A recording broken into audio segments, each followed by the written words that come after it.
mainly Europeans now, and they say, "Oh, Russia is turning food and energy into a weapon." I'm like, of course they are, because like wake up. Their only objective is because it's to because is because it's not a problem for them. because They it's, don't care if they keep killing people and civil people and children on the streets with a Kalashnikov.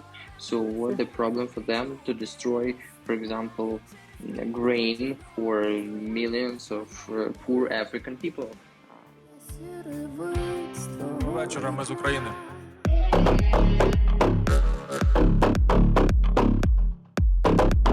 Hello, this is Joe Lindsley talking to you from the Carpathian Mountains. I don't know if you can hear in the background, but in the Lviv region we have a air raid alarm at the moment, and which is very strange to hear, sort of deep in the mountains where you can see the stars and there's no city lights, to hear this strange siren. Anyway, this is Joe Lindsley, and speaking from Lviv. And Zakhar Pikh, yeah, speaking from Lviv, Ukraine. The same shit. It's fucking alarm, and I have a problems with hearing myself because of that shit outside. But okay, let's try to talk. Yeah. How are you, man? I don't know. I'm like during the alarm, air alarm, and each moment the rocket can come here, and like I don't know. I mean, It's like so strange. A lot of strange feelings around this shit. yeah. Today when I was talking to the radio, the host said he read some news report saying that oh, in Lviv, everyone's running to the shelters. I said, I don't think that's true. Are they? Yes, of course. Everyone all the time are running to the shelters, and I'm going after our conversation. I will go and hide under my shit bed. No, under the bed. I will on the bed, but under the blanket. Yeah. Okay, so no, you don't go to the shelter. You stay on your high level. This is my shelter. Exactly. Yeah. No one is running to the shelters. It's not accurate. Well, you said yesterday your phone was hacked. What the hell happened? At 12 o'clock in the evening, like at night, midnight, I checked my phone and I saw the hour, yeah, and it was 11 o'clock in the evening, and it was very strange for me. And I asked myself, hey, I hear like something like near 1 hour ago, and it was like 11. So now it cannot be 11 again. It's strange, you know. And I checked Hala's phone, and it was midnight, not 11. After I checked Google Maps, and I saw that I am somewhere in the field in the middle of Poland, and I'm running, like very fast running, like a fucking Sonic, during the fields in the Poland to the west. But I was sitting at home in Lviv, and it was very, very strange. Did you figure out what happened? I don't know.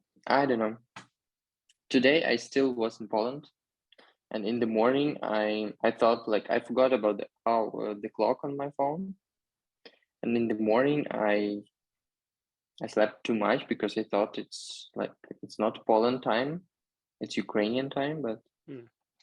Well, it was a good excuse for you to skip the recording yesterday, so thank you. Whatever.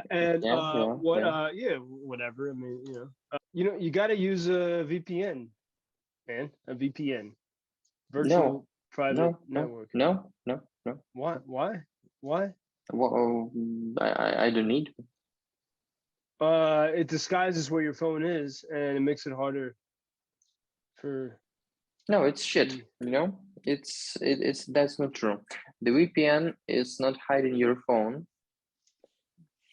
But I'm talking about VPNs, what you can download for free in the internet. No, that's bullshit. You have to pay for it. I sent you a link. Whatever. You cannot download from App Store the application. What will hide your phone? You know, it's impossible. And the VPN just giving you the opportunity to use the websites. For example, like me, I'm as Ukrainian in Ukraine. I cannot go to the Russian websites. Yeah. And if I need the Russian website, I can use a VPN, and I will use just like another server somewhere in the world. But it will not hide my phone from someone who want to check where I am. It depends on circumstances, but there are some VPNs for which you pay for it that actually, yeah, that's Really? you need the Faraday bag to hide your phone. No, I just need not to use my phone if I want to hide from someone. Yeah, but you can't have your phone anywhere near you, even if it's off. You need the special cage, the special bag. Exactly. I just to hide have it to throw it in the ocean. Yeah, you should run away very fast. But should. I'm not hiding from anyone, so I don't need that shit. I don't know what else, man. How's that? Nothing. Because today I was talking on the radio. I didn't. I wasn't ready for it because I don't think we have our website ready and all this stuff. And but they were asking me about some of my crazy stories, and then they said, you know, how are you sharing these stories and what are you doing? And I said, oh, well, right now, I don't know, I have a stupid podcast. So yeah, exactly. Yeah. And I made one with our friend Yura Sadovi today. He swears a lot less and a lot easier to edit. Oh, really? Yeah. Why you have to edit it? I think children are not listening us, so it's not a problem. You don't have to edit it. No, man, I haven't been editing lately. No, all I do is break it up into multiple episodes if it's too long. But unfortunately, I know that you will delete all that shit I told just now about that. But okay. I mean, I'll beep it out. I mean, I don't know. I don't see the point of it. But it's true. You know, a lot of people are not a lot because we only have a very small audience, but some people I get feedback, and there's a lot of people commenting on your attitude and oh, you know, also I wanted to talk about that with you. You told me last time that someone told you why like you give me to tell a lot of shit about you, you know? Mm-hmm. And I told you some shit in that moment, but now I have an answer. What? I have an amazing answer for that. You know why they hear in our amazing shitty podcast only that I'm talking shit about you. You know why? Yeah? Why? Because you added in that. I knew you were gonna say that. It's not fair because I don't talk shit. Okay. Yeah. Of course. Right. In fairness, I think it's very useful. Yeah. It's very like yeah. You're a smart fucking Jewish Irish guy. In fairness, okay. Well, as we close, I would say I will talk shit then, because today I almost said, all right, I can't make this podcast with you anymore, man, because it's such a pain in the ass. It's a pain in the ass. It's so difficult for you to agree to do it. Like right now, I'm drinking with a great friend here in the mountains, and I didn't want to do this, but if I say I'm going to do something, I will do it. I come, you know, if there's missiles coming down on my head or a zombie apocalypse, if I say I'm going to do it, I'll probably be 5 to 10 minutes late. I think 5 to 10 minutes late, but I'll do it. I think I'm sorry, but I think Mossad will not make it like allowed that the rocket will come to your place. Maybe so. That'd be very nice. I think Mossad is sitting somewhere near and like checking everything. I'll just say this: that you be in peace with I'm so glad after Your amazing life. your month of watching movies and doing nothing. It's like the second time Yeah, during this war. it was amazing. I don't want to hear it. It's anathema to me. I'm glad you went But to the east and saw the reality. you know, I don't know, man, but like the thing that I was on the east changed nothing for me. For example, in my view on everything around. Yeah. Yeah, because I'm always honest with myself, and I have an opinion about some stuff around, and I'm keeping that. Yeah. Yeah. And nothing changed. Like I didn't change the view after I was on the east, because when I was there, like everything I saw there, it was like exactly that what I thought I will see. What do you mean understand the reality better? To understand the reality better, first of all, you have to understand reality bad. I'm not agreed that I understand the reality bad. To understand it better. That's what I wanted to say. Yeah. I think it's the case. And what I've been saying to Ukrainians since the beginning of the war, and now they're starting to realize this is, like, for example, so many Americans who think, A, this is like some fake Hollywood production, or, B, Ukrainians are Nazis and all these false narratives. And then the Europeans, like today, European Union officials were saying that Russia is making energy into a weapon.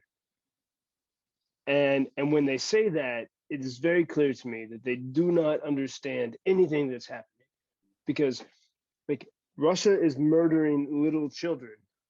Like the little girl pushing her stroller in Vinnytsia. Vinnytsia. Her name was Liza. Lisa. Lisa. And so man, when we are talking about their pockets, we cannot talk about something humanity, no, we I know, not but talk about the humans' rights or about the humans at all if we're talking about their money. But yeah, but I'm saying, like, whenever these Europeans or mainly Europeans now, and they say, "Oh, Russia is turning food and energy into a weapon," I'm like, of course they are, because like, wake up. Their only objective because it's not a problem for them. They don't care if they keep killing people and the civil people and children on the streets with a fucking Kalashnikov. So what the problem for them to destroy, for example, grain for millions of poor African people? exactly, Nothing. Exactly. But the stupid people on the West, and I'm talking not about Europe or America, I'm talking about the whole people in the West. Like most of them, like I'm talking now, it's the people who make a decision and everything. And first of all, they're thinking about their names in the politic, and they know amazing that if it will be shit in the world, and the prices for power, yeah, and energy in their country will be very high. And for example, now we know that a lot of European countries, they don't have enough gas for this winter, yeah, and that's mean that their stupid political lives will finish. I'm talking about the politic and their careers. Yeah, it's gone. And that what they are caring about. They are not caring about the people. Like they're not caring about the people like the Russians are not caring about the people.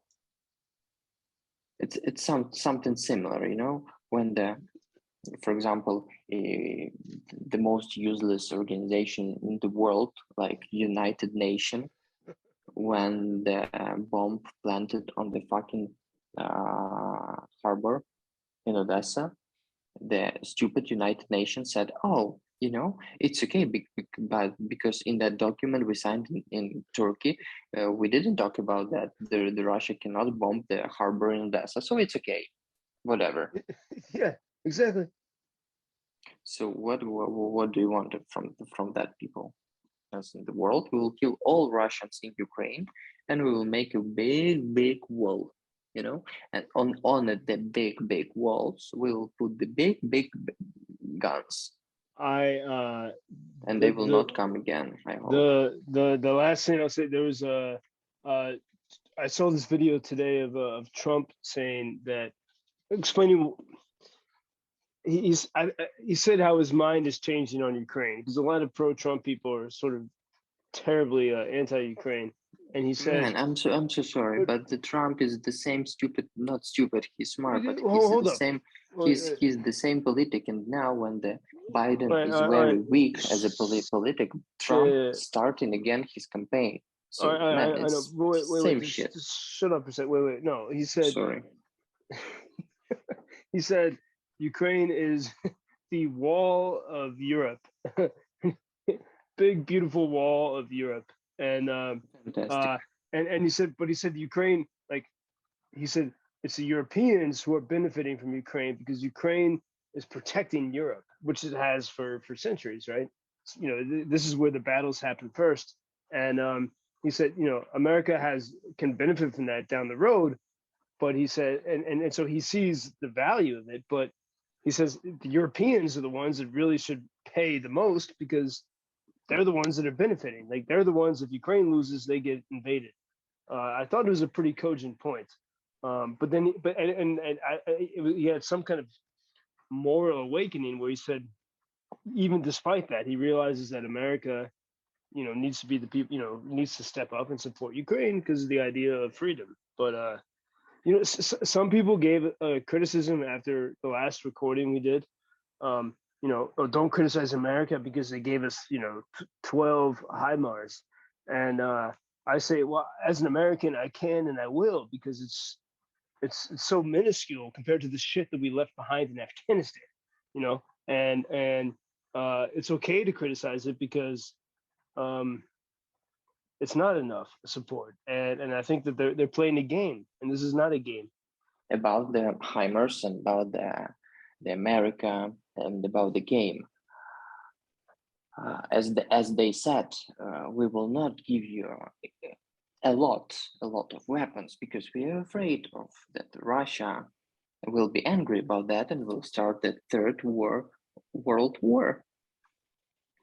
As that's the same shit like Germany said, we will not give you Germany's tanks because we are afraid that German's tanks again will be on the Russian lands.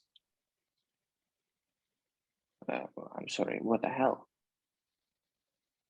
Yeah, and meanwhile, and the same words we can hear like every day from different countries, from different peoples, from different politics, but the message is the same. We are giving you weapons, but we are making that very slow because we don't want you win fast. Because they make money from it. I mean, exactly. That's a big part. Man, for example, billionaires in Russia during this war made so much money. They sent much less oil than usual, and they made double, triple times their money on that now because the prices for that it's more higher. So, first of all, this war is very useful for Russian billionaires. It's the first, what is like we can see. Also, it's useful for strong European countries, for example, Spain, Germany, Italy, France, because as long this war is going, it's more weak Putin becoming, right? And his regime. So after it will be very easy to change everything in Russia for them, to change as useful, like to make it very nice for them, and a lot of things like that we can see. And this war is good for them, and they don't care about us, about the people who live in here, who hear that shitty alarm every night, for the people who cannot walk on the street during the night because it's fucker, that amazing word. Curfew. Yeah, exactly. Комендантская Комендантская година. Exactly. Right. And a lot of different bad things for people. But the worst is that every day a lot of people dying in Ukraine. I know the best and the brightest of Ukraine are the first ones to go fight, and this is and the generation of people that fought corruption. So many of them. The best people of Ukraine now are dying. But here's the difference. It's just business. The past weeks, the weapons from even the few HIMARS, the few that Ukraine has, have made a huge difference, and with more, it will be better. So. Anyway, all right, man. Well, thanks, and so we'll sign off here. Still under air alarm on most of the country. So with that, this is Joe Lindsley talking to you from the mountains. Next time we talk, I want to talk a bit. I had some little small existential crisis here, but there's no time for that tonight. So, Zach, good night. Good night to everyone from Carpathian Mountains. Joe Lindsley. And very courageous guy, Zakhar Pikh from Ukraine. What does that mean? What is it? The guy who loves to criticize. Yeah. Criticize. Yeah. And speak freely, speak shitty, whatever you want to call it. UkrainianFreedomNews.com. Thank you very much. Do побачення.